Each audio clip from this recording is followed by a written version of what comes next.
Super typhoon మాన్-ఈ ఇటీవల ఏ దేశాన్ని తాకింది? ఫిలిప్పీన్స్. ఏ తీర ప్రాంతానికి బాంబు సైక్లోన్ పొంచి ఉంది? యుఎస్ఏ. వార్తల్లో కనిపించిన డెడ్ సీ ఏ రెండు దేశాల మధ్య ఉంది? ఇజ్రాయెల్ మరియు జోర్డాన్. ఎన్సీఆర్బీ ప్రారంభించిన ఆపరేషన్ సాగర్ మంథన్ యొక్క ప్రాథమిక లక్ష్యం ఏమిటి? సముద్ర మార్గాల ద్వారా మాదక ద్రవ్యాల రవాణాను లక్ష్యంగా చేసుకోవడం. ఇటీవల ఏ సంస్థ డాల్ఫిన్ అంబులెన్స్ ఇనిషియేటివ్ను ప్రారంభించింది? National mission for clean Ganga. వార్తల్లో కనిపించిన కరీబా సరస్సు ఏ రెండు దేశాల మధ్య ఉంది? జాంబియా మరియు జింబాబ్వే.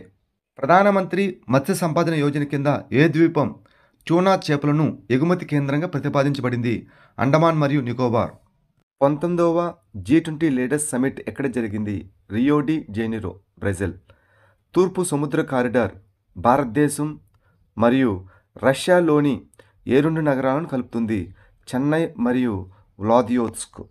స్పేస్ ఎక్స్ యొక్క ఫాల్కన్ 9 రాకెట్ ద్వారా ప్రయోగించిన భారతదేశం యొక్క GSAT-N2, దీన్ని మనం GSAT-20 అంటాము.